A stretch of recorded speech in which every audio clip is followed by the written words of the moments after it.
Billionaire meets homeless boy. The miracle that changed his paralyzed daughter's life forever. A billionaire industrialist with power, influence, and an empire spanning oil, tech, and real estate. But behind the marble floors and the art-lined walls, his soul was falling apart. Welcome back to Soulrise Stories. Please take a second to like this video, subscribe to our channel, and turn on your notification bell. Every click helps us share more powerful stories of hope, sacrifice, and triumph. Together, we're not just telling stories, we're keeping dreams alive. The mansion was too quiet now. The laughter that once danced through its hallways was gone. Only the soft hum of a ventilator in the next room broke the stillness. Richard turned as the door opened. His private physician, Dr. Coleman, stepped in, holding a tablet. "She's awake," the doctor said gently. "She asked for you." Richard nodded, straightening his cufflinks, though his hands trembled slightly. He walked down the long corridor lined with family portraits. Frozen memories of better days when his wife was alive, and his daughter, Lila, would twirl barefoot in the garden in her yellow sundress. Now that same girl lay in a hospital-style bed near the window, her legs still under a pale blanket. The sunlight painted her smooth brown skin gold, but her eyes, once so full of life, were dim. "Good morning, Daddy," she whispered, her lips curving into a weak smile. He knelt beside her, brushing a lock of hair from her forehead. "Good morning, sweetheart. How are you feeling today?" "The same," she said softly. "My legs feel like they're sleeping, only they never wake up." His chest tightened. He tried to smile. "We'll wake them up soon, I promise." He'd made that promise 100 times, and every time it broke a little more of him. That evening, Richard sat alone in his study, the glow from his laptop casting shadows on his face. Medical reports covered the desk, files from Germany, Dubai, the United States. He had flown Lila everywhere. He had paid for every kind of treatment, every experimental drug, every miracle procedure that claimed to restore broken bodies. Nothing worked. His assistant Charles knocked softly and stepped in. "Sir, the board meeting starts in 10 minutes. Richard didn't look up. "Cancel it." "Sir, this is the 4th meeting this week. I said cancel it." Charles flinched. "Yes, sir." When the door closed again, Richard pressed his palms over his eyes. The world saw a man who could buy anything, but inside, he was just a father watching his child fade. Weeks passed. The housekeepers moved quietly through the hallways. They whispered that their employer barely ate. Lila hardly spoke anymore. She spent hours staring out her window, watching the clouds drift by. One afternoon, her nurse, Grace, wheeled her into the garden for some sunlight. Lila's eyes followed a butterfly that fluttered past. For the first time in weeks, a faint smile touched her lips. But then she noticed a group of neighborhood children dancing outside the gates, their laughter echoing through the air. Her smile vanished. She turned away, tears filling her eyes. From his balcony above, Richard watched. He wanted to go to her, to comfort her. But guilt held him frozen. He couldn't stand seeing disappointment in her eyes, the reflection of his failure as both a father and a man. That night, unable to sleep, he drove through the city alone. The streets of Lagos pulsed with life. Food vendors shouting, traffic roaring, neon signs flashing. It was chaos, but it was real. He envied it. As he slowed at a red light near Victoria Island, something caught his attention. A group of young boys dancing barefoot on the street, moving in rhythm to music blasting from a car radio. But one boy stood out. He was small, maybe 12 years old, with dark skin, bright eyes, and a smile that could light up the whole street. His clothes were tattered, his feet bare, but his movements were graceful, almost magical. Cars honked, people stared, and for a moment, even the chaos paused to watch him. When the music ended, a few drivers tossed bills from their windows. The boy picked them up quickly, bowing with exaggerated humor that made everyone laugh. Something stirred in Richard's chest, a strange, forgotten feeling. joy. He rolled down his window. "Hey, kid." The boy looked up cautiously. "Yes, sir?" "What's your name?" "Eli, sir." "You dance really well." Eli smiled shyly. "Thank you, sir. I just dance how I feel." Richard chuckled. "Do you do this every day?" "Yes, sir. I dance and shine shoes. Sometimes I help carry things for people in the market." Richard studied him. There was something in the boy's eyes, confidence, peace, freedom. Something Richard hadn't felt in a long time. He reached into his pocket, wrote an address on a card, and handed it to him. "Come to this address tomorrow. Tell the guards I invited you." Eli's eyes widened. "For real?" "Yes. Don't be late." The light turned green, and Richard's car pulled away. Eli stood in the middle of the street staring at the card as if it were made of gold. The next morning, Eli stood outside a set of tall black gates. He had scrubbed his face clean and combed his hair, but his clothes were still worn. The guards eyed him suspiciously. "You sure you're in the right place, kid?" one asked.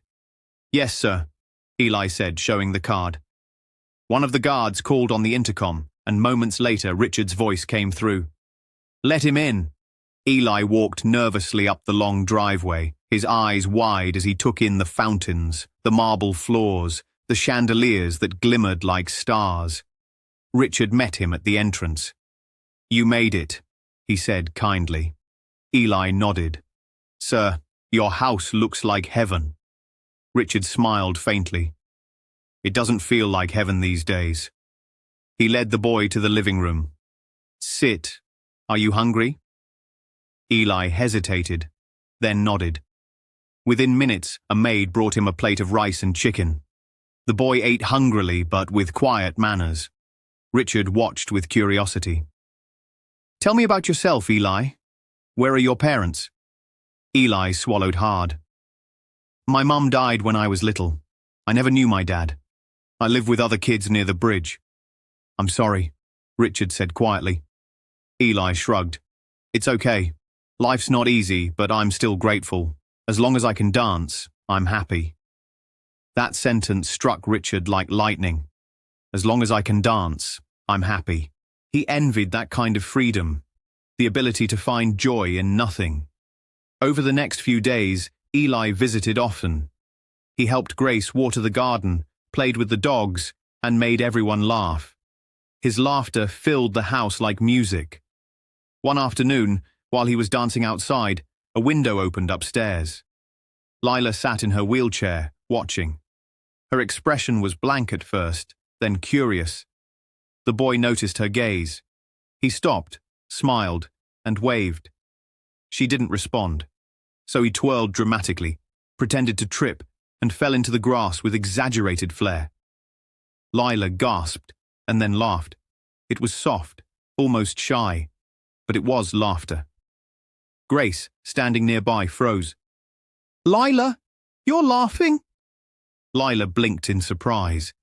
"He's funny," she whispered. That evening, when Richard came to check on her, she said, "Daddy, can the boy come again tomorrow, the one who dances?" Richard stared, astonished. "You want to see him again?" "Yes, he makes me feel light." Richard smiled, his throat tight. "Of course, sweetheart. Anything for you." The next day, Eli returned, this time wearing clean clothes Richard had bought for him. Lila waited in the garden, nervous but excited. When Eli started dancing, her face lit up like sunrise. He moved with rhythm, energy, and heart, spinning and leaping with effortless grace. When he finished, she clapped. "That was amazing." Eli bowed dramatically. "Thank you, princess." She laughed. "I'm not a princess."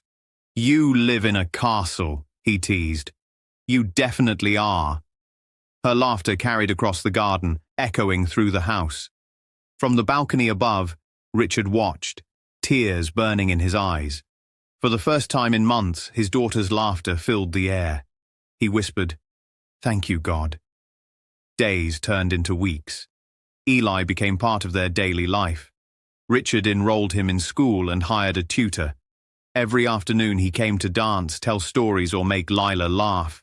Under his influence, she began to change. She smiled more, ate better, even asked to sit outside every morning.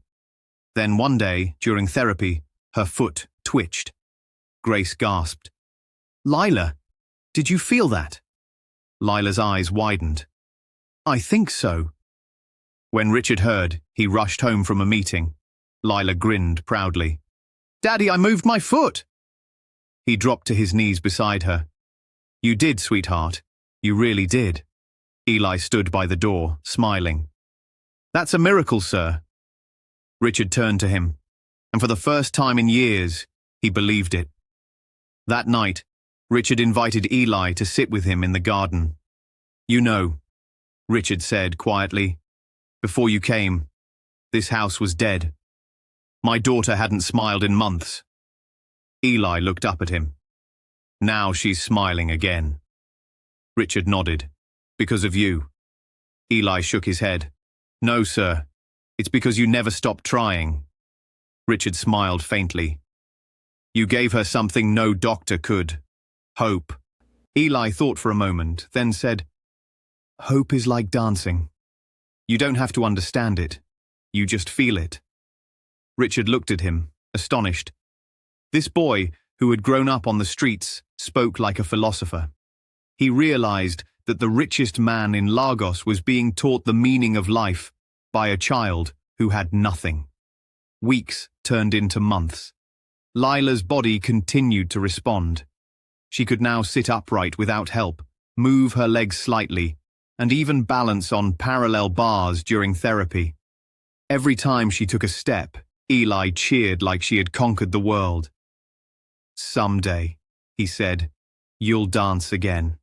She smiled. "And when I do, you'll be the first person I dance with."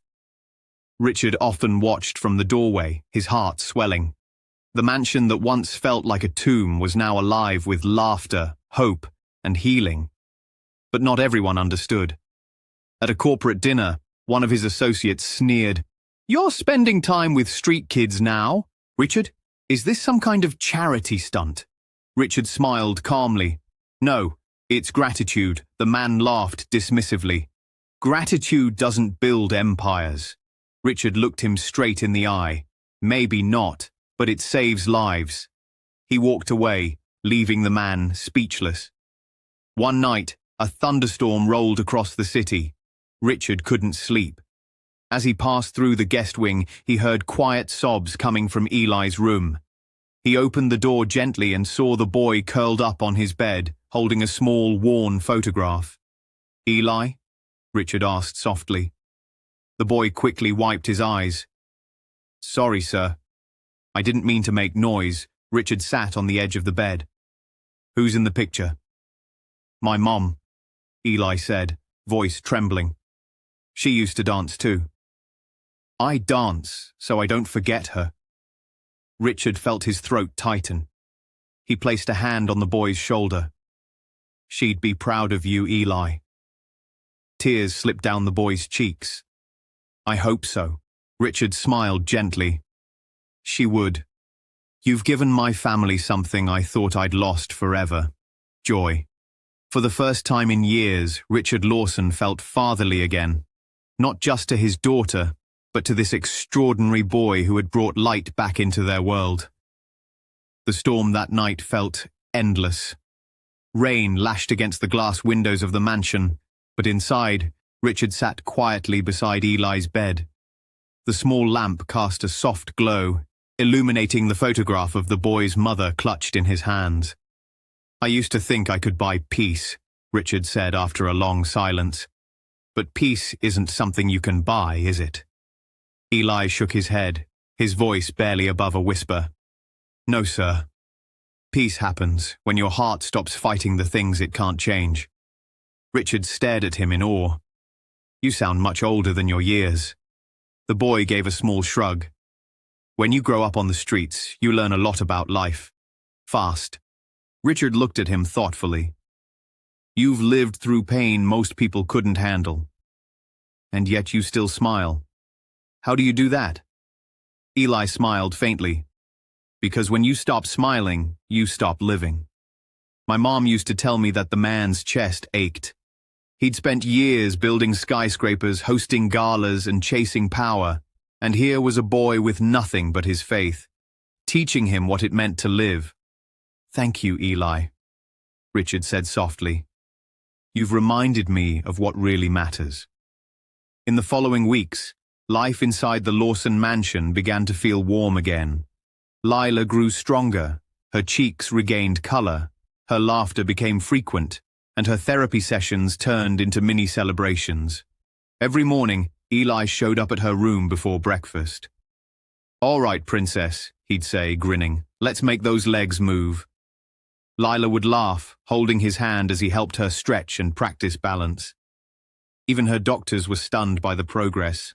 Dr. Coleman adjusted his glasses as he watched her lift her legs slightly during a session. "This level of response is remarkable," he murmured. "Almost unheard of." Richard, standing nearby, smiled proudly. "She's found her reason to fight again." Dr. Coleman nodded. "Whatever emotional spark this boy gives her, it's working better than any treatment." When the session ended, Eli rushed over to Lila. I told you you'd do it," she laughed breathlessly. "I couldn't have without you." Eli's grin widened. "You did the hard part. I just cheered." As the weeks went on, their bond deepened. Richard couldn't help but notice that the two of them, his fragile daughter and the street boy with boundless energy, had built something he hadn't been able to buy anywhere. Joy. It wasn't long before he decided to celebrate it. He hosted a small garden party one Sunday afternoon. The mansion was filled with music and laughter, guests from all corners of his world mingling under strings of golden lights. Lila sat near the fountain, beaming as she watched Eli perform in front of the guests. The boy danced as if the wind itself obeyed him, fluid, powerful, alive.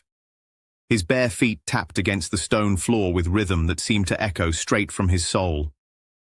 When he finished, the crowd erupted in applause. Lila clapped the hardest, tears shining in her eyes. "That was incredible!" Eli bowed dramatically. "Thank you, my lady." The laughter spread, and for a moment, everyone felt lighter. Richard raised his glass. "Ladies and gentlemen," he said, "this young man you just saw isn't just a dancer. He's a miracle worker. Because of him, my daughter smiles again." The crowd cheered, but not everyone approved. A rival businessman named Jonathan Reeves smirked. "Richard, you've turned philanthropist now, bringing in street boys to your parties?" Richard looked him straight in the eye. "This boy saved my daughter's life, Jonathan. If that makes me a philanthropist, then I'll wear the title proudly." The crowd fell silent for a moment, then applauded again. Jonathan looked embarrassed, muttering something under his breath. For the first time, Richard didn't care what the world thought. His priorities had changed. That night, after everyone had left, Richard sat outside with Eli and Lila, watching the stars shimmer over the water.